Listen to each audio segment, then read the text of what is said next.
Baik, insya Allah kita mulai ya. Bismillahirrahmanirrahim. Assalamualaikum warahmatullahi wabarakatuh.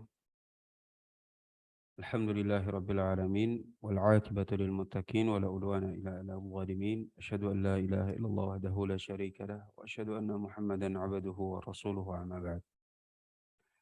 Alhamdulillah, segala puji hanya milik Allah Subhanahu wa taala. Kembali kita dikumpulkan dalam majelis online kita untuk pembahasan fikih salat. Maka kita meminta kepada Allah Subhanahu wa taala agar menjadikan majelis kita ini majelis yang penuh dengan berkah dan darinya kita bisa ambil ilmu yang bermanfaat. Amin amin ya rabbal alamin. Baik, insyaallah kita akan menyambung tentang sifat salat Nabi Shallallahu alaihi wasallam, di mana pada pertemuan terakhir kita sudah sampai pada tahap sedekap. Jadi sudah membahas tentang permasalahan Allahu Akbar, di mana takbirnya tidak boleh dirubah dengan lafadz yang lain dan diucapkan ketika menggerakkan tangan, dan juga kita juga membahas tentang masalah sedekap, ditaruh di sini kemudian ditaruh di bawah pusar. Maka setelah itu kita akan menyambung bab selanjutnya.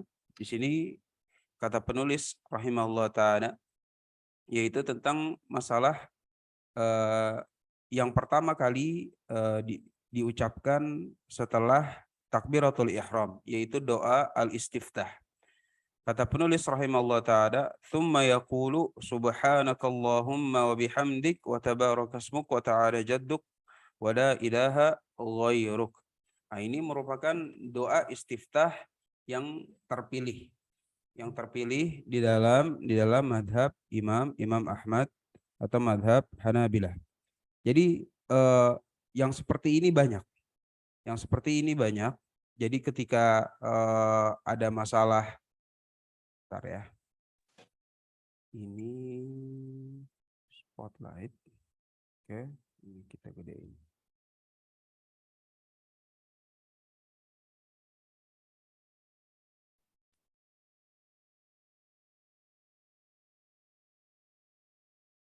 Nah, jadi di sini kata penulis rahimahullah ta'ala, "Tsumma yaqulu subhanakallahumma wa bihamdik wa tabarakasmuka wa ta'ala jadduk wa la ilaha ghairuk." Nah, nanti yang seperti ini sebenarnya banyak, bukan dalam sholat saja, tetapi juga pada ibadah-ibadah yang lain, bahwa ketika ada dzikir yang memiliki banyak versi, maka di dalam madhab itu ada versi yang terpilih. Nah, ketika yang terpilih ini adalah yang paling afdol. Dan yang seharusnya yang paling sering dibaca. Dibaca. Nah, kemudian pembahasan yang lain juga adalah versi-versi yang lain hendaknya dibaca kadang-kadang. Jangan sampai nggak pernah dibaca sama sekali. Ini untuk mengamalkan keluasan sunnah, atau apa ya? Untuk mengamalkan sunnah, nggak apa-apa. Gitu. Sehingga seorang muslim itu sholatnya itu memang dia ada versi terpilihnya. Cuma kadang-kadang ketika dia mau mengganti dengan versi yang lain, ya contohnya dengan apa? Dengan Allahumma ba'id baini atau dengan inni wajhatu wajhiya, maka hukumnya itu adalah nggak masalah. Sehingga ketika ada yang kayak begini, bukan berarti versi-versi yang lain itu salah. Bahkan disarankan untuk dibaca kadang-kadang. Bukannya nggak dibaca sama sekali, untuk dibaca kadang-kadang untuk mengamalkan sekian banyak sunnah Nabi Shallallahu Alaihi Wasallam. Versi-versi yang lain hendaknya dibaca kadang-kadang. Nah, ini bukan hanya dalam istiftah, tetapi dalam yang lain. Contohnya nanti akan disebutkan dalam ruku, dalam sujud, atau bahkan dalam ibadah-ibadah yang lain. Maka ada bacaan yang memang terpilih, ada, walaupun di situ ada versi-versi yang lain. Nah, yang penting kita harus mengetahui bahwa ketika penulis menyebutkan, oh bacaan istiftah itu yang terpilih itu adalah subhanakallahumma ya, bukan yang lain, bukan Allahumma ba'id, bukan ini wajah tuh. Nah, bukan berarti yang lain itu salah, enggak sahih atau enggak gitu. Hanya saja memang yang terpilih yang paling afdol menurut madhab Hanabilah adalah yang ini. Sebagaimana ini juga dikuatkan oleh Ibnu Qayyim rahimahullah ta'ala, bahwa ini adalah doa istiftah yang terbaik. Yang lain nggak salah gitu. Hanya saja ini yang terpilih, yang paling sering dibaca, yang paling afdal. Tetapi kalau memang mau kadang-kadang mengganti dengan bacaan-bacaan yang lain, maka itu pun baik dalam rangka melaksanakan sunnah-sunnah Nabi SAW agar jangan sampai ada sunnah yang luput. Seperti itu ya. Baik. Maka selanjutnya summa yasta'idu. Nah, setelah membaca doa istiftah, maka yang selanjutnya dibaca itu adalah ta'awudz. Ta'awudz yang terpilih pun itu adalah a'udzubillahi minasyaitonirrajim. A'udzubillahi minasyaitonirrajim, tsumma yubasmil sirron. Nah, di sini penting. Jadi setelah ini kemudian ta'awudz, kemudian membaca ta'awudz,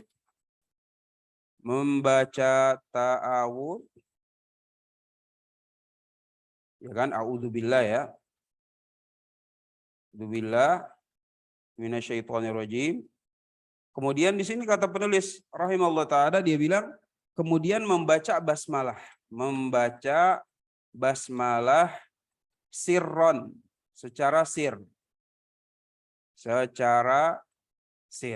Nah, kemarin kita udah bahas ya tentang definisi mana jahar, mana sir. Sehingga di sini kita langsung mengetahui, oh membaca basmalah secara sir artinya kita membaca basmalah dengan tata cara bukan ingin memperdengarkan kepada orang lain. Jadi ya dibaca secara sir. Nah, kemudian di sini ditekankan oleh penulis rahimahullah taala, walaisat minal Fatihah. Dan basmalah ini ditekankan oleh penulis tidak termasuk bagian dari Fatihah. Artinya kalau misalnya orang sholat, ya kan, orang sholat Allahu Akbar, ya kan, dia kemudian udah baca subhanakallahumma bihamdik wa tabarakasmuk, kemudian a'udzubillahi minasyaitonirrajim, terus dia nggak pakai bismillahirrahmanirrahim, nggak pakai. Jadi a'udzubillahi minasyaitonirrajim, alhamdulillahi rabbil alamin. Nah, ini nggak masalah gitu. Sah gitu, karena basmalah menurut madzhab Hambali itu bukan bagian dari Al-Fatihah. Nah, sehingga yang pemahaman seperti ini penting untuk mengetahui, untuk menilai sholat itu sah atau enggak gitu, karena Al-Fatihah rukun. Tapi kalau misalnya sudah dibilang bahwa bismillahirrahmanirrahim itu tidak termasuk dari bagian Fatihah, artinya ketika ditinggalkan atau lupa ataupun alasan yang lain, maka sholatnya tetap sah karena bismillahirrahmanirrahim tidak termasuk bagian dari rukun sholat. Yang langsung masuk rukun sholat mana? Alhamdulillahirabbil alamin dan seterusnya. Baik. Sebagaimana di sini ditekankan, tsumma yaqra'ul Fatihah. Kemudian membaca Al-Fatihah. Ini merupakan salah satu rukun sholat. Membaca Al-Fatihah. Nah, ini merupakan rukun sholat. Rukun sholat bagi siapa? Bagi imam dan munfarid. Bagi imam dan munfarid. Artinya kalau makmum, maka Al-Fatihah bukan rukun bagi dia. Terus gimana Ustaz? Jadi makmum kalau nggak baca Fatihah, nggak masalah. Makmum Al-Fatihahnya itu di cover sama imam. Makmum Al-Fatihahnya di cover sama imam. Sehingga bukan rukun bagi makmum. Tapi kalau misalnya imamnya diam dan tidak membaca, tidak kedengaran bacaannya gitu, tidak membaca secara jahar, maka disunahkan untuk membaca Al-Fatihah. Tapi bagi makmum hukumnya itu adalah sunnah dalam kondisi-kondisi tertentu. Yang paling gamblangnya itu adalah ketika imam tidak membaca secara jahar.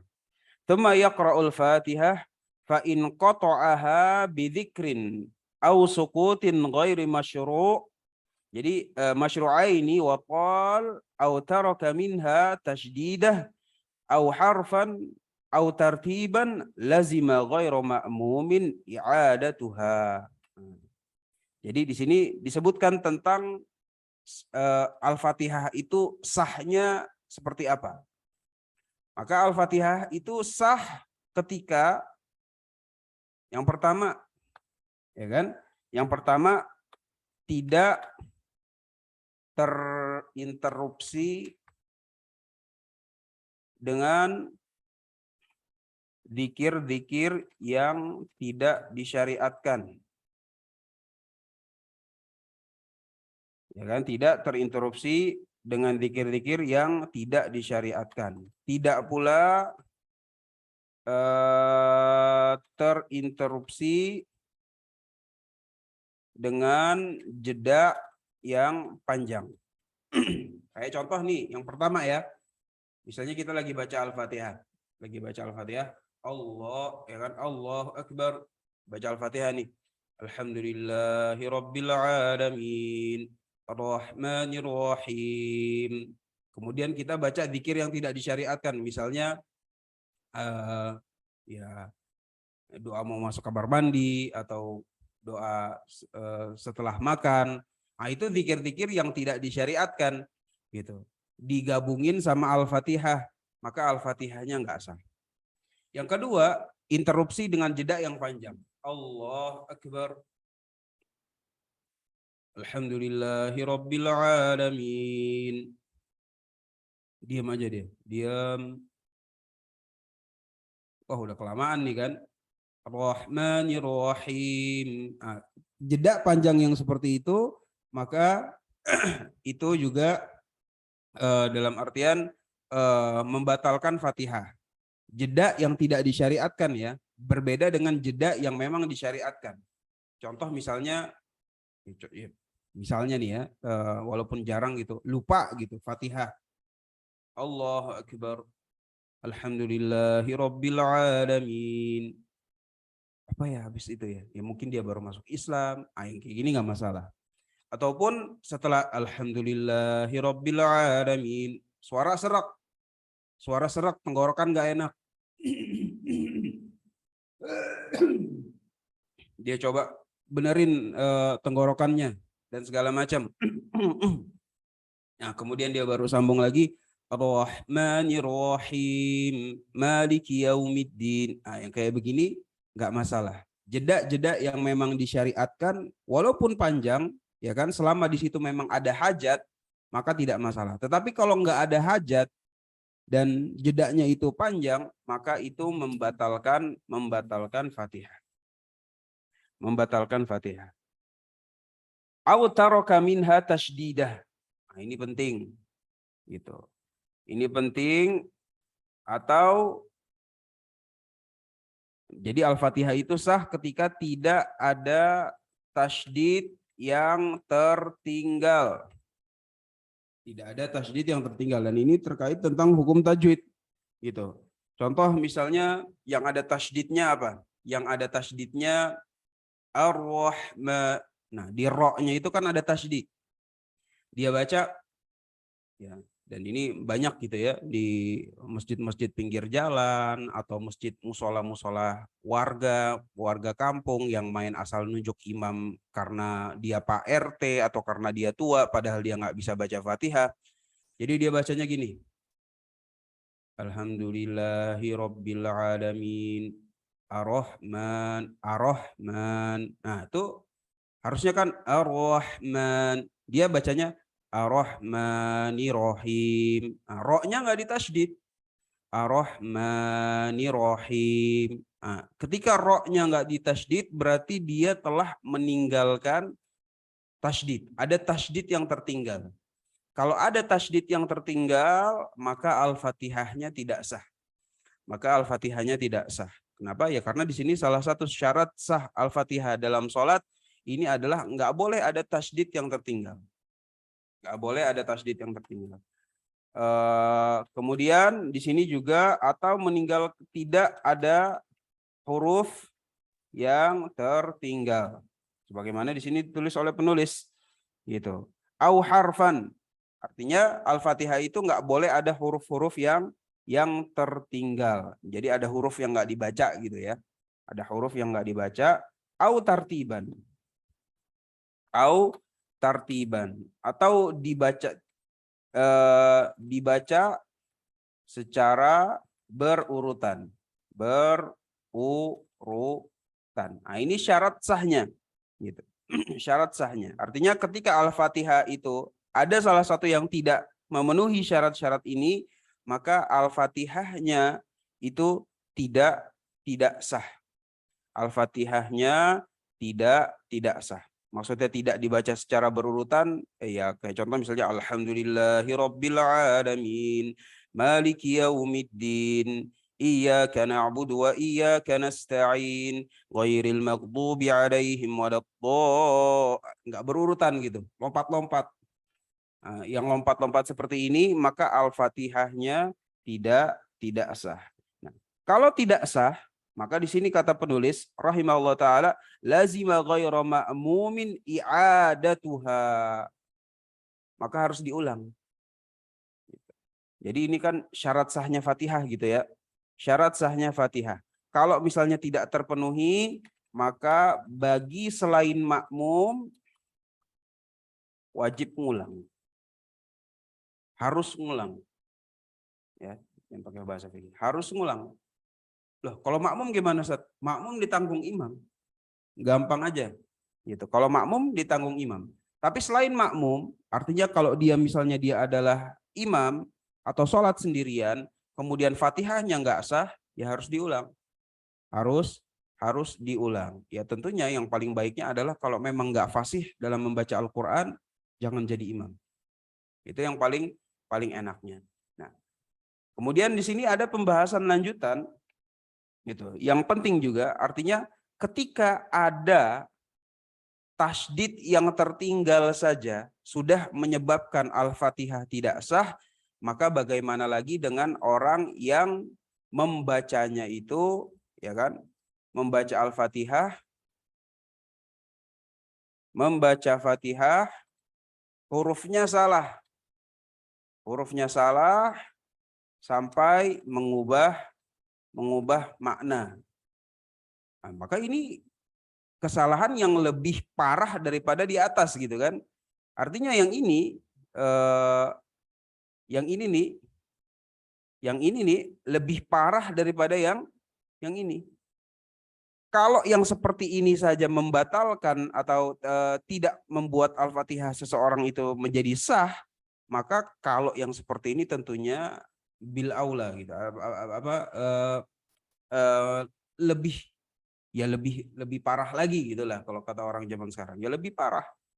Kita mimbabil aula dia lebih parah. Kalau yang kayak begini saja, yang meninggalkan tasydid saja itu tidak tidak membuat Fatihah itu menjadi sah, maka apalagi sampai membaca Fatihah hurufnya salah, ya kan? Nggak bisa baca Quran sebenarnya, nggak bisa baca Quran, cuman tiba-tiba jadi imam. Bismillahirrahmanirrahim. Alhamdulillahirabbil alamin. Arrahmanirrahim. Maliki yaumiddin. Iyyaka na'budu wa iyyaka nasta'in. Ainnya enggak benar, ro-nya tasydidnya ketinggalan, hak ketukar jadi hak. Yang seperti siratal ladzina an'amta alaihim. An'amta dia jadi enggak pakai pakai hamzah. Kayak begini nggak boleh jadi imam. Nggak boleh jadi imam, dan yang seperti ini kita harus kasih tahu kepada kaum muslimin bahwa yang seperti ini, Pak, sholatnya nggak sah, Pak.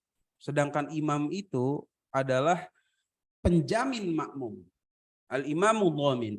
Gitu. Imam itu penjamin makmum. Fatihahnya makmum itu seluruhnya ditanggung sama si imam.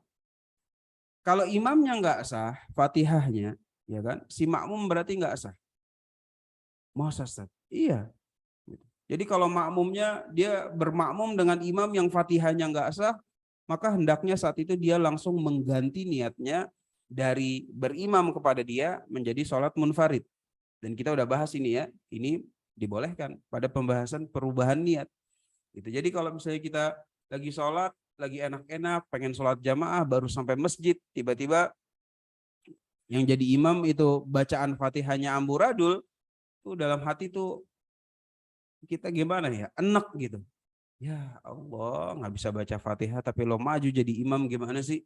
Gitu. Langsung aja kita ganti imam, ganti niatnya bahwa kita menjadi dari makmum menjadi sholat munfarid. Nah, artinya ini tentang permasalahan fatihah bahwa ada syarat-syaratnya dan syaratnya ya kalau bagi orang Indonesia mungkin ketat gitu ya. Beda dengan orang bahasa Arab ya. Kalau orang bahasa Arab insya Allah nggak akan baca salah huruf gitu karena mereka ya udah bahasanya gitu kan, jarang lah salah huruf gitu. Tapi bagi orang Indonesia nih mungkin ya bisa dibilang cukup ketat karena hurufnya nggak boleh salah, tasdidnya nggak boleh ada yang ketinggalan, hurufnya nggak boleh ada yang ketinggalan. Nah ini yang sering kena itu di sini, sering kena di sini. Gitu. Tapi kalau yang zikir-zikir ini insya Allah nggak ada interupsi dengan jeda yang panjang atau diem yang panjang, ini juga kayaknya nggak ada. Ya kan dibaca secara berurutan ya insya Allah semua orang baca Fatihah nggak ada yang loncat-loncat. Baik. Kemudian yang selanjutnya kata penulis rahimahullah taala wa yajharu al-kull bi amin fi al-jahr. Jadi ketika membaca amin, nah ini disyariatkan untuk semua. Disyariatkan untuk semua, baik imam, baik makmum, baik munfarid dalam sholat-sholat yang jahar. Dalam sholat-sholat yang jahar. Jadi ghairil maghdubi alaihim waladdallin. Amin. Nah, ini disyariatkan untuk semuanya, imam, makmum maupun munfarid. Baik. Setelah membaca Al-Fatihah, kemudian bagaimana sifat salat Nabi Shallallahu alaihi wasallam? Di sini kata penulis, "Tsumma yaqra'u ba'daha suratan takunu fi subhi min tiwalil mufassal wa fil maghrib min qisarihi wa fil baqi min awsatihi." Jadi setelah baca Fatihah, nah di sini yang selanjutnya disunnahkan itu adalah membaca surat pendek. Membaca surat pendek. Membaca surat pendek ini disyariatkan pada rokaat 1 dan 2 saja. Membaca surat pendek pada rokaat 1 dan 2. Nah, di sini ada pendetilan gitu dari penulis bahwa kalau misalnya sholat subuh maka dia itu dari mufassal yang panjang.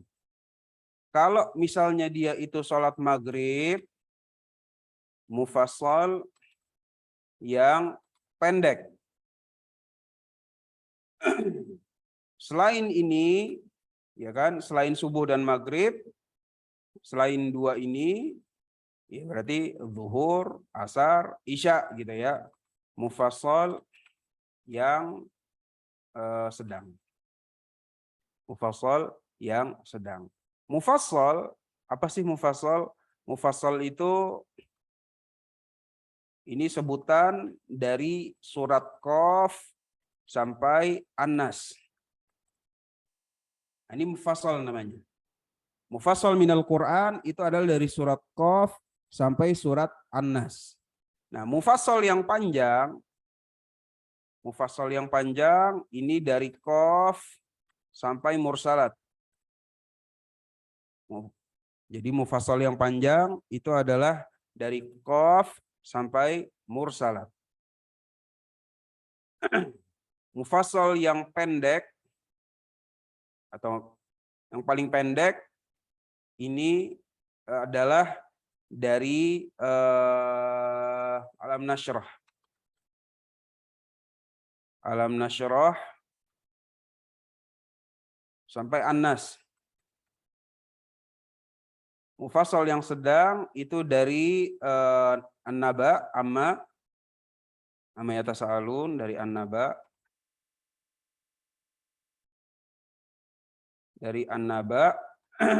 sampai Duha.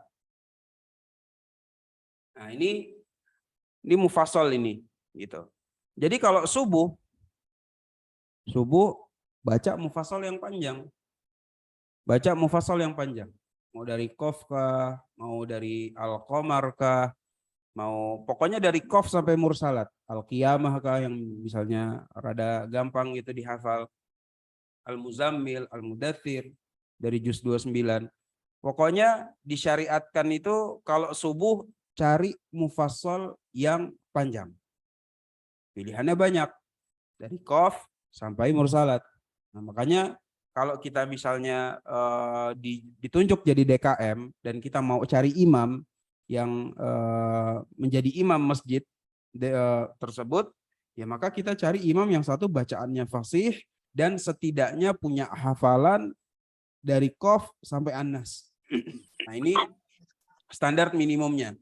Dari Qaf sampai An-Nas, ini imam-imam masjid jangan sampai apa ya namanya, jangan sampai nggak fasih gitu ya. Ini Qaf sampai Mursalat. Nah, maghrib ini menentukan gitu antara imam yang memang dia itu adalah memiliki fikih yang baik dengan imam yang kurang memiliki fikih gitu, kurang memiliki keluasan fikih.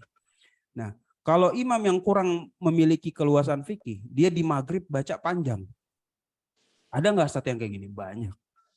Di maghrib imam justru malah baca, ya, kadang ada yang baca potongan dari Al-Baqarah kah, atau potongan-potongan dari surat kah.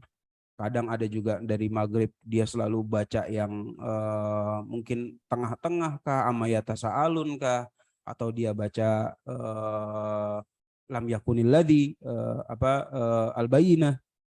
Nah, yang seperti ini nggak masalah, nggak dosa gitu ya. Tetapi ketika dilakukan secara terus-menerus, maka yang seperti ini adalah khilafus sunnah.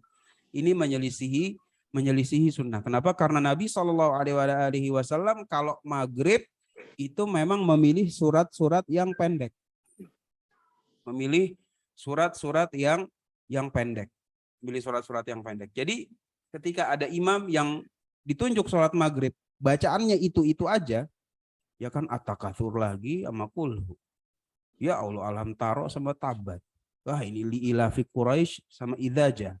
Inna a'tayna sama kulhu. Qul a'udzu birabbil falaq, qul a'udzu birabbin nas. Begitu-begitu aja. Bukan berarti dia nggak mau milih variasi bacaan atau surat-surat yang panjang, enggak. Tetapi memang kalau maghrib itu lebih bagus baca surat yang pendek-pendek. Udah, gitu aja. Jadi kita nggak perlu misalnya ditunjuk jadi imam, nggak perlu ribet gitu sama penilaian manusia. Wah, nggak bisa baca surat yang lain nih. Itu udah urusan lain lah. Udah. Yang penting kita mau mengikuti sunnah Nabi SAW bahwa kalau maghrib itu bacaannya emang yang simpel-simpel. Al-hakumut wal asrinal insa.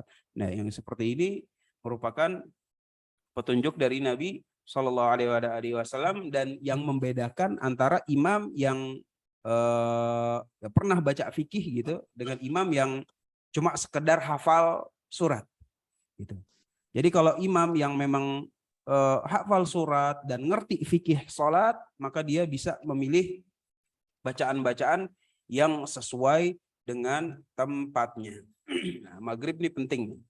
Nah, selain dari subuh dan maghrib, ini baca mufassal yang sedang-sedang. Baca wadduha, baca lam yakunil, baca walaili idza yaghsha, baca wasyams, baca An-Nazi'at. Nah, ini boleh. Nah, gitu. Jadi selain dua ini, ini panduan gitu ya, bukan harus, bukan apa, tetapi hukumnya sunnah. Artinya ketika tidak dilaksanakan sekalipun nggak ada permasalahan sama sah atau tidaknya sholat seseorang.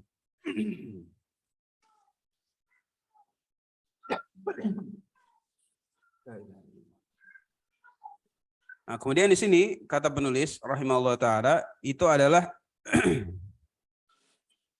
wala tahsihhu sholatu biqiraatin kharijatin an mushafi Utsman.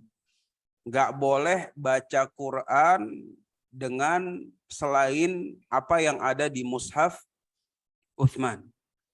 Gitu. Jadi ya kalau kita bagi orang awam udah deh baca Quran jangan yang aneh-aneh, yang enggak usah pakai yang riwayat yang syad.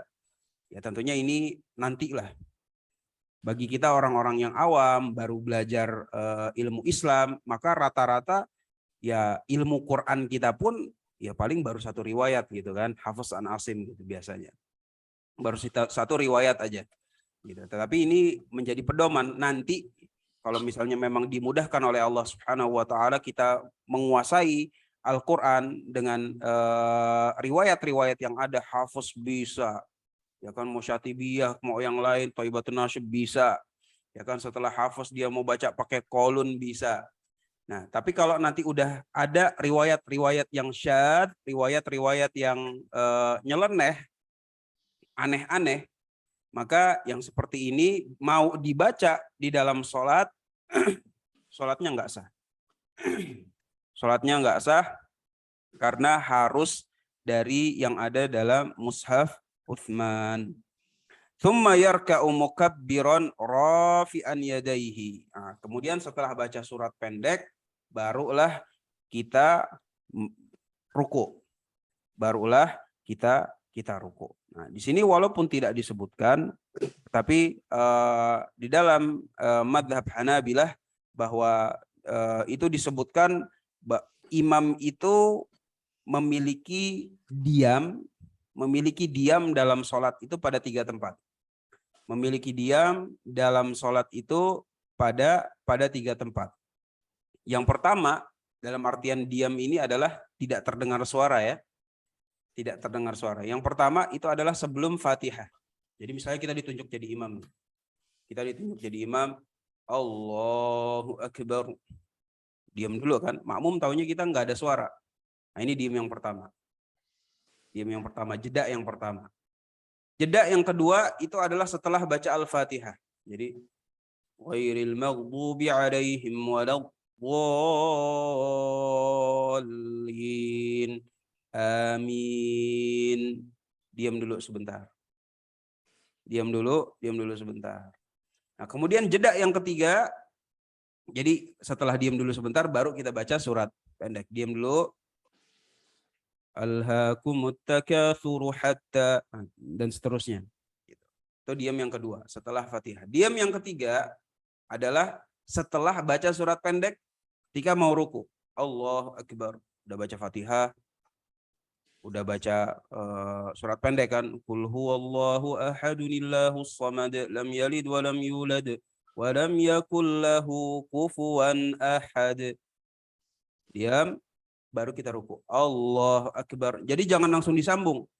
Walam yakul lahu kufuwan ahad. Allahu Akbar. Jangan nggak pakai jeda. Tapi ada jeda. Walam yakul lahu kufuwan ahad. Diam dulu. Allahu Akbar. Seperti itu. Baik. Nah, di sini ruku, ya kan? Di sini kata penulis rahimahullah taala itu adalah tsumma yarka'u mukabbiran rafi'an yadaihi. Nah, ketika dia ruku, ya kan, ketika dia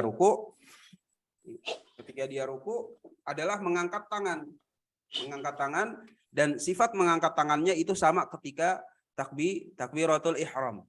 Jadi mengangkat tangannya yang terpilih itu adalah sebahu,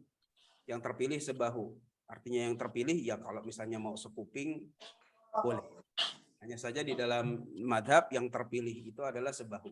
Jadi ketika ruku Allahu Akbar. Nah, mengucapkan Allahu Akbarnya ini, nah ini termasuk apa ya? Bisa dibilang fikihnya bahwa kita biar dulu ya. Nah, di dalam sholat itu ada yang namanya takbir perpindahan. Takbir perpindahan. Ya, kalau bahasa Arabnya, bahasa fikihnya itu adalah takbir intikal. Takbir perpindahan dari satu rukun ke rukun yang lain. Nah, takbir perpindahan ini disyariatkan untuk mengucapkan Allahu Akbar. Allahu Akbar. Sehingga Allahu Akbar ini diucapkannya itu ketika berpindah. Ketika berpindah. Paham ya? Jadi kayak contoh nih. Kayak contoh misalnya kita mau ruku nih. Misalnya kita mau ruku, ya kan, kita udah baca Fatihah, terus kita juga udah baca surat-surat pendek. Nah, jangan kita ucapkan gini, Allahu Akbar, baru ruku. Jangan gitu. Atau kita ucapkan rukuknya itu ketika ruku dulu, baru ucapkan baca Allahu Akbar. Nah, ini banyak gitu di dalam imam-imam. Jadi imam-imam ada yang begini. Allahu Akbar. Jadi dia udah ruku baru dia ucapkan Allahu Akbar. Sedangkan Allahu Akbar dalam takbir intikal, dalam takbir perpindahan itu Allahu Akbarnya itu bukan bacaan ketika berdiri, bukan bacaan ketika ruku. Tapi Allahu Akbar itu adalah bacaan ketika berpindah. Ketika berpindah. Jadi ketika berpindah itulah yang disyariatkan untuk membaca Allahu Akbar. Jadi Allahu Akbar. Jadi ketika Allahu Akbarnya itu diucapkannya itu dalam perpindahan. Dalam perpindahan antara satu rukun dengan rukun yang lain. Mukabbiran rafi'an yadaihi. Jadi dia ucapkan Allahu Akbar, jangan lupa angkat tangannya. Angkat tangannya itu sebagaimana tadi udah disebutkan sama seperti takbiratul ihram. Ya, jarinya nggak terlalu rapat begini. Ya kan, nggak terlalu terbuka begini juga, tapi begini normal-normal aja. Normal-normal aja, diangkat sampai ujung jarinya itu setara dengan bahu. Dan ini yang terpilih, tapi kalau juga mau sampai setara daun telinga, ini pun nggak masalah. Tapi yang terpilih dari Imam Ahmad dalam madzhab Hanabilah itu adalah sebahu, kemudian dia berpindah kepada ruku. Kemudian di sini kata penulis rahimahullah taala, wa yadha'uhuma, dan meletakkan kedua tangannya ala rukbataihi, ya kan, di lututnya, mufarrajatai al-asabi'. Artinya jarinya itu direnggangkan. Jarinya direnggangkan.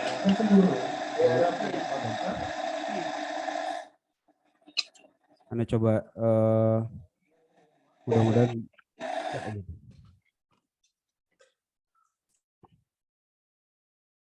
mudah-mudahan bisa ya. Jadi di sini kata penulis, ini kelihatan ya, insya Allah ya. Kata penulis bahwa rukuknya itu sambil itu pegang lutut, ini kan lutut nih, pegang lutut seperti ini. Nah, jari-jarinya itu jangan dirapetin, tapi jari-jarinya adalah mufarrajatai al-asabi'. Jadi direnggangkan seperti ini. Gitu. Jadi rukuknya itu ketika dia megang lutut, dia merenggangkan jari-jarinya. Merenggangkan jari-jarinya seperti itu. Baik. Terus selanjutnya juga di sini kata penulis rahimahullah taala masih terkait tentang sifat ruku, yaitu mustawiyan dhahruhu, dan punggungnya itu kalau bisa lurus. punggungnya itu kalau bisa lurus. Jadi punggungnya begini nih.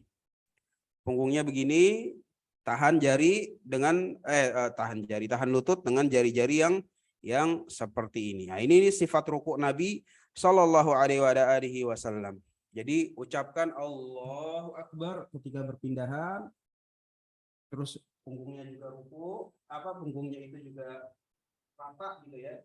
Dan punggungan orang kan ada yang bungkuk segala macam. Tapi artinya kita berusaha untuk meluruskan punggung kita gitu. Maksudnya meluruskan punggung kita itu rukuknya jangan gini dong. Rukuknya jangan gini, jangan juga sampai ngejomplang ke bawah gitu ya. Ngejomplang ke bawah. Tapi artinya pengen seperti sifat 45 derajat seperti ini. Nah, itu adalah poinnya. Itu adalah poinnya. Jadi bukan dihitung wah lurus benar-benar lurus apa enggak gitu, enggak. Gitu. Tapi yang dilihat itu adalah kesungguhan kita dalam ruku sesuai dengan yang sunnah gitu ya. Jangan begini, jangan juga begini gitu. Tapi kita pengen level yang tengah-tengah yang seperti ini. Kemudian bacaan rukuknya itu adalah subhana rabbiyal azim. Bacaan rukuknya ini adalah subhana rabbiyal azim. Nah, setelah ruku kita masuk permasalahan al-i'tidal. Al-i'tidal. Kata penulis di sini rahimahullah taala, "Tsumma yarfa'u ra'sahu wa yadayhi qailan imamun wa munfarid. Sami Allahu liman hamidah." Nah, ini penting. Jadi di sini ketika mau bangun dari ruku, kata penulis rahimahullah taala itu adalah bahwa imam dan munfarid di sini kata mana nih ininya ya? Oh, di sini. Kata penulis rahimahullah taala, kalau ketika kita berpindah dari ruku ke i'tidal itu kan bacaannya sami Allahu liman hamidah ya. Sami Allahu liman hamidah. Nah, ini di sini penulis sudah menekankan bahwa yang seperti ini khusus bagi imam dan munfarid. Berarti makmum nggak baca sami Allahu liman hamidah dong. Makmum nggak baca sami Allahu liman hamidah. Dan ini merupakan ya obrolan antara para tulab, para santri, bercandaan lah. Antum kan madhabnya yang makmum itu nggak ada sami Allahu liman hamidahnya kan, kayak gitu-gitulah. Cuman nggak apa-apa gitu. Jadi memang dalam madhab Imam Ahmad, madhab Hanabilah, maka makmum itu tidak disyariatkan untuk membaca sami Allahu liman hamidah. Jadi yang baca itu sami Allahu liman hamidah itu hanya imam dan munfarid. Wa ba'da qiyamiha, dan setelah berdiri ucapannya itu adalah Rabbana walakal hamd mil'as samawati mil'as sama'i wa mil'al ardi wa mil'as syi'ta min syai'in ba'd. Nah, ini pentingnya ini versi lengkapnya. Versi lengkapnya. Mil as-sama'i wa mil al-ardi wa mil ma syi'ta min syai'in ba'd. Gitu. Jadi sami Allahu liman hamidah bagi imam dan munfarid, maka bagi imam dan munfarid ini dibaca kapan? Dibaca sama. Karena ini perpindahan.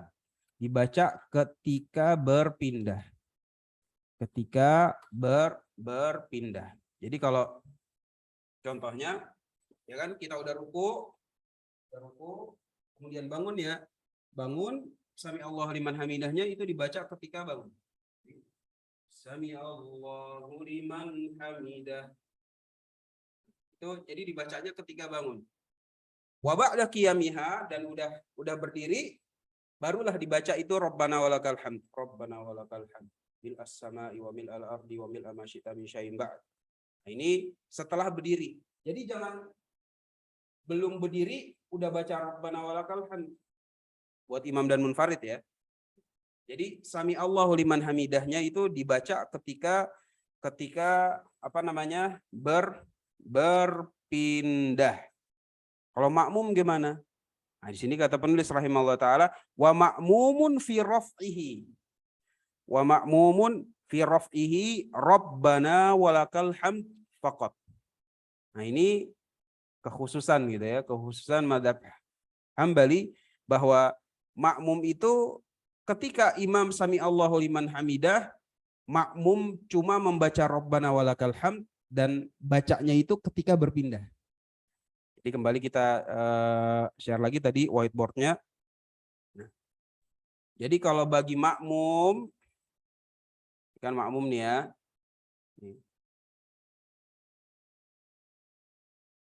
Nah, makmum bacaannya hanya Rabbana walakal hamd. Makmum Rabbana walakal hamd. Dan ini dibaca sama ketika berpindah. Jadi ya ini ya kalau misalnya mau tanya masa sih saat ini dalilnya dari mana? Dalilnya hadis sahih dari Nabi SAW. Fa idza qala al-imamu sami Allahu liman hamida faqulu rabbana walakal hamd. Artinya Nabi menyuruh kita gitu. Nyuruh para makmum bilang, kalau imam bilang sami Allahu liman hamidah, makmum bilangnya itu rabbana walakal hamd. Enggak bilang sami Allahu liman hamidah, enggak bilang rabbana walakal hamd. Hamdan katsiran thayyiban mubarakan fi bil as-sama'i wa mil al-ard. Enggak ada lanjutannya gitu. Nabi cuma bilang fa idza qala al-imamu sami Allahu liman hamidah faqulu rabbana walakal hamd. Jadi kalau makmum nih, kita makmum ya. Habis ruku mau iktidal kan? Mau iktidal. Imam udah bilang nih, sami Allahu liman hamidah. Kita udah dengar, maka si makmum ya Rabbana walakal hamd. Jadi bacaannya itu Rabbana walakal hamd itu ketika berpindah. Jadi sami Allahu liman hamidah, makmum Rabbana walakal hamd. Nah, terus kalau makmum udah berdiri, ada zikirnya nggak? Nggak ada. Jadi kalau bacaan makmum ketika udah i'tidal lagi berdiri, nah ini memang nggak ada bacaan apa-apa. Berbeda sama imam atau sholat sendirian. Kalau imam sholat sendirian, sami Allahu liman hamidahnya ketika berpindah, dan ketika sudah berpindah dia ada bacaan Rabbana walakal hamdunya. Rabbana walakal hamd. Bil as-sama'i wa mil al-ardi wa mil ma syi'ta min syai'in ba'd. Nah, yang seperti ini untuk makmum dan munfarid. Untuk makmum dan munfarid, untuk imam dan munfarid. Adapun makmum, bacaan i'tidal itu cuma Rabbana walakal hamd dibaca ketika berpindah, dan ketika udah beri'tidal dia diam. Dia diam, enggak ada bacaan apa-apa. Tsumma yakhirru mukabbiran sajidan ala sab'ati a'dha. Kemudian setelah i'tidal maka masuk kepada rukun berikutnya, yaitu sujud. Tsumma yakhirru. Kemudian dia menyungkurkan dirinya gitu ya. Mukabbiran sambil bertakbir. Nah, takbirnya takbir apa? Takbir intikal, takbir perpindahan. Jadi sami Allahu liman hamidah. Ya kalau misalnya makmum ya, Rabbana walakal hamd. Nah, ketika kita mau sujud, takbirnya juga ketika berpindahan. Allahu akbar. Kadang banyak imam itu yang baca Allahu akbarnya ketika udah sujud. Jadi dia sujud dulu, Allahu akbar, udah sujud baru dia sebut Allahu akbar. Nah, sekarang pertanyaannya, emang Allahu akbar itu bacaan dari sujud atau bukan? Kan gitu ya. Bukan bagian dari sujud. Dan bagi yang sudah mengerti kemudian sengaja baca Allahu akbar ketika udah sujud, ini berarti dia menambah bacaan sujud. Menambah bacaan sujud. Artinya membaca sesuatu yang bukan pada tempatnya. Baik. Mana tuh? Mukabbiran sajidan ala sab'ati a'dha. Nah, kemudian sujudnya itu seperti apa? Sujudnya itu 7 anggota badan. 7 anggota badan. Rijlaihi, ya kan? 2 kakinya, ya kan? Tsumma ala rukbataihi. Nah, ini urutannya, urutan sujud ya. Urutan sujud yang pertama itu adalah menaruh lututnya dulu. Rijlaihi dulu. Lututnya dulu, tsumma ala rukbataihi, ya kan? Kemudian setelahnya itu adalah tsumma yadaihi, kemudian tangannya, kemudian tsumma jabhatihi ma'a anfihi. Jadi jidat maupun hidung. Walau ma'a ha'il laisa min a'dha'i sujudihi. Walaupun ada alas, sajadah ke peci ke, ya kan? Nah, ini enggak masalah. Yang penting sujudnya itu ya turunnya kita udah tahu ya, turunnya lutut duluan. Turunnya lutut duluan. Turunnya lutut duluan. Hanya saja sujud itu harus ada 7 anggota yang nempel. Apa aja? 2 kaki. 2 kaki ini udah 2 nih. Ya kan? 2 lutut udah 2. Ya kan? Kemudian 2 tangan. Udah 2 lagi. Nah, sama yang terakhir itu adalah jidat ma'an fihi. Jadi jidat bersamaan dengan hidungnya. Nah, ini 7-7-nya itu harus nempel. Ustaz, kalau nempelnya bukan ke bumi tapi ke sajadah, nah ini nggak masalah. Ustaz, kalau misalnya nempelnya ke bumi tapi ada peci di sini nih, Ustaz, makainya begini nih. Makainya begini, makainya jangankan pakai peci begini, pakai imamah lagi yang tebal, nggak ada masalah. Pakai imamah lagi yang ya kan, kalau imamah udah pasti lebih tebal dari peci gitu ya. Dilipat-lipat gitu. Nggak ada masalah gitu. Sehingga ya kalau misalnya cuma rambut doang nggak perlu diginiin. Nggak perlu diginiin baru sujud gitu. Nggak ada masalah insya Allah. Nggak ada masalah insya Allah. Dalam madhab Hambali. Yang penting nempel. 7 anggota tersebut. Dan 7 anggota tersebut ini merupakan dari fardhus sujud. Dalam artian kalau misalnya ada yang nggak nempel, berarti sujudnya nggak sah. Masa Ustaz? Berarti kalau sujudnya cuma jidat doang, hidungnya nggak nempel, iya nggak sah. Jadi kan banyak gitu ya, ketika orang, aduh susah ya. Kalau kamera pakai, Masya Allah, pakai, bentar ya.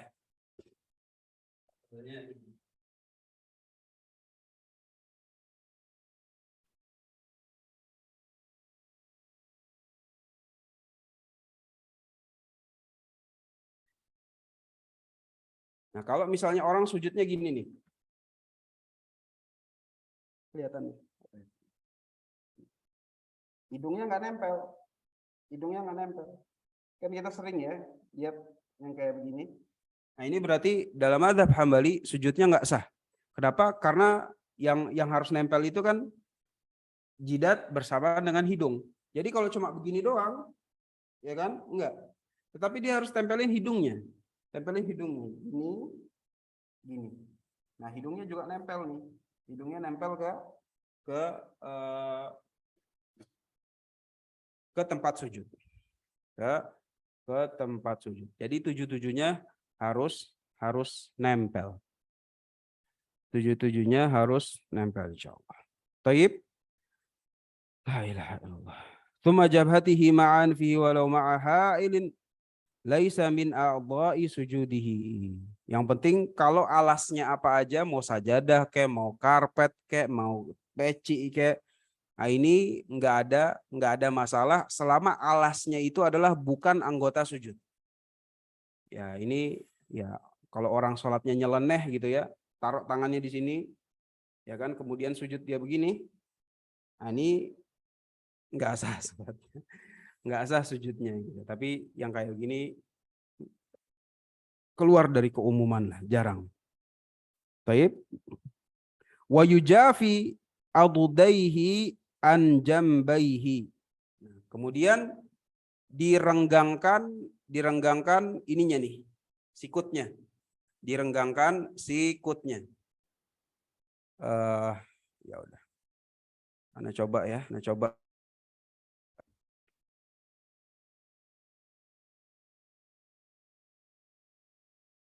Ini kelihatannya. Ya, misalnya mau bawa ke bawah gitu ya. Biar gampang nyontohinnya. Kalau tadi pakai kabel segala macam susah. Nah ini kalau masalah tangan kan kita udah bahas ya bahwa tangannya itu ketika takbiratul ihram kas sujud gitu. Sama seperti sujud. Jadi tangannya ini dibuka cuma selebar bahu. Selebar bahu tuh segini. Selebar bahu segini. Jadi jangan begini. Enggak, gitu. Tangannya itu sebahu. Tangannya bahu, sujud. Ininya juga nempel. Nah, ininya yang dibuka. Ininya yang dibuka. Gitu. Jadi ininya yang dibuka begini. Gitu. Jadi kalau banyak orang gitu sujudnya dia karena memang hadisnya itu dibuka gitu, direnggangkan. Hanya saja mungkin salah dalam memahami teks gitu ya, salah memahami dalam teks, dia cuma baca hadisnya aja kemudian difahami sendiri, sehingga dia begini, wah yang sunnah kan direnggangkan, Ustaz. Jadi kita renggangkan serenggang-renggang mungkin, enggak. Yang direnggangkan itu cuma ini, tapi kalau posisi tangan itu sebahu, seperti ini. Dan ini pun kalau misalnya memudahkan yang nggak ngeganggu orang kiri kanannya gitu ya, mengganggu kiri kanannya. Dan juga di dalam sujudnya mazhab Hambali, maka semuanya dibuka karena direnggangkan, kan direnggangkan, tangan direnggangkan, ininya juga paha direnggangkan. Jadi sujud nggak gini, nggak rapat gitu. Tapi direnggangkan, maka karena direnggangkan semua, maka yang ini pun juga direnggangkan. Jadi nggak rapat seperti ini. Jadi renggang dia seperti ini. Paham ya? Jadi direnggangkan seperti itu. Nah, ini sifat sujudnya Nabi SAW menurut pemahaman madhab Hambali. Nah, tinggal yang seperti ini kadang jadi pertanyaan, Ustadz, bukannya merapatkan tumit itu ada hadisnya ya?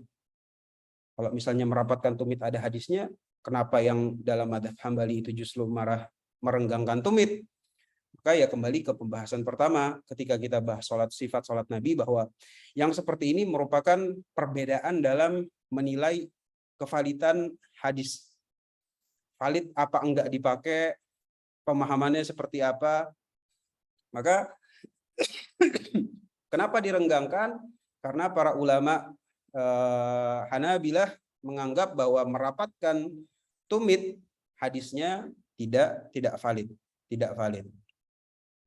untuk dipakai, sehingga tetap direnggangkan, dan inilah yang dipahami oleh mereka.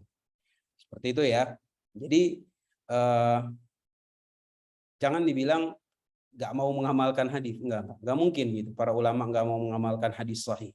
Sahih menurut antum iya, tapi menurut ulama Hanabilah ini banyak gitu. Dan rata-rata juga banyak yang ahli hadis. Imam Ahmad sendiri merupakan terdepan dalam ahli hadisnya. Sehingga nggak bisa dibilang nggak mau mengamalkan hadis, apalagi sampai nggak tahu hadisnya, enggak.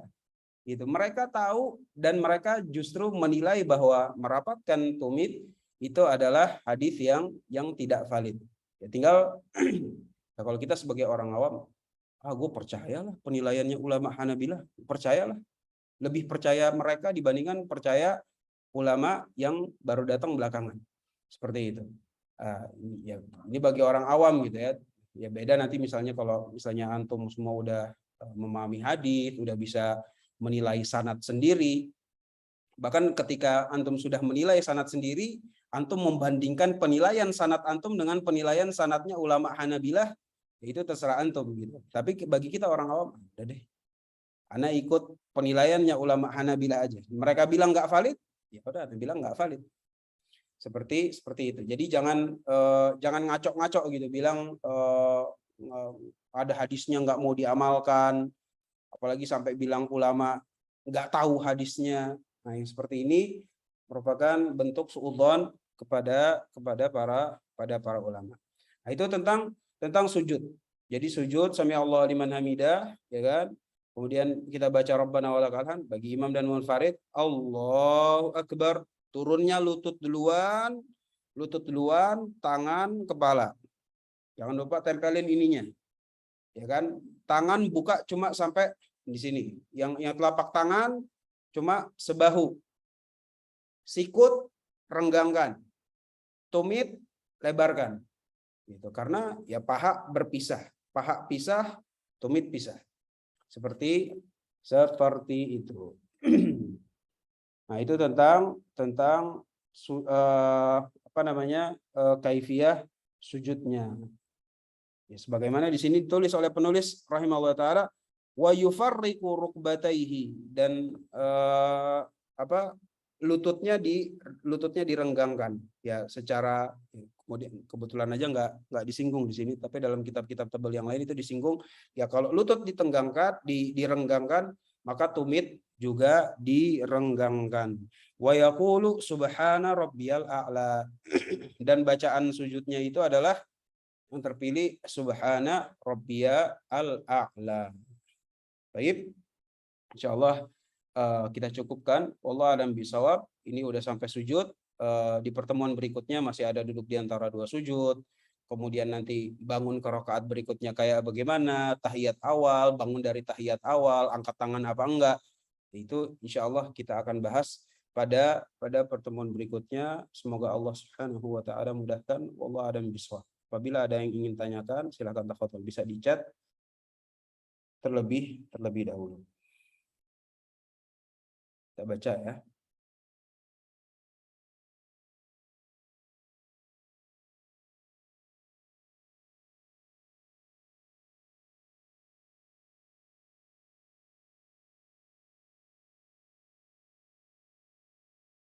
Bismillah, bagaimana jika kondisi kita masbuk di sholat yang sir dengan tidak sempat membaca surat Al-Fatihah?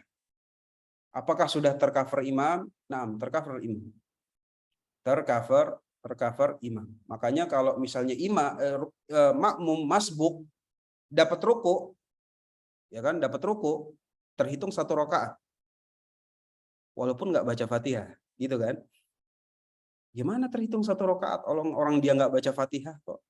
Nah, ini perdebatan kalau misalnya antar madhab gitu ya. Antum bilang Fatihah rukun bagi makmum. Nah, itu kalau misalnya makmum dapat ruku, kok bisa dapat rakaat? Orang dia nggak baca Fatihah. Gimana bisa dibilang dapat rakaat? Ini cuma perdebatan aja. Ala kulli hal, kembali kepada jawaban, maka Fatihahnya sudah di-cover oleh imam. Oleh karena itu ketika makmum ikut langsung ruku, maka terhitung 1 rakaat walaupun dia nggak baca Fatihah sama sekali. Allah a'lam.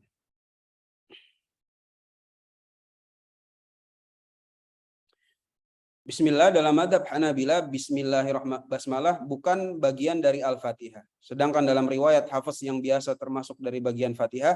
Jadi riwayat resmi madhab Hanabila riwayat apa Ustadz? Jazakumullahu khairan.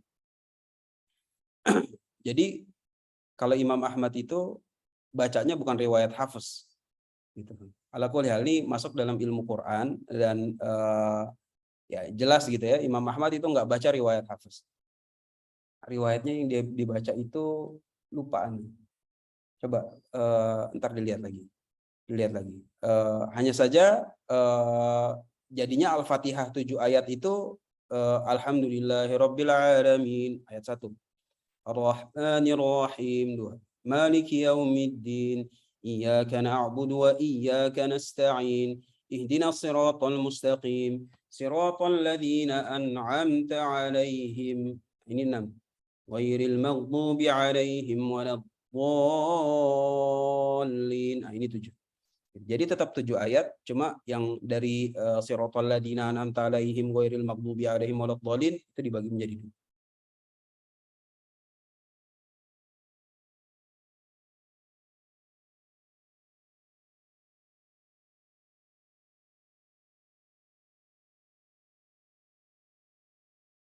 Ustadz, kalau imam baru membaca takbir intikal ketika sudah selesai pindah gerakan, itu bagaimana Ustadz?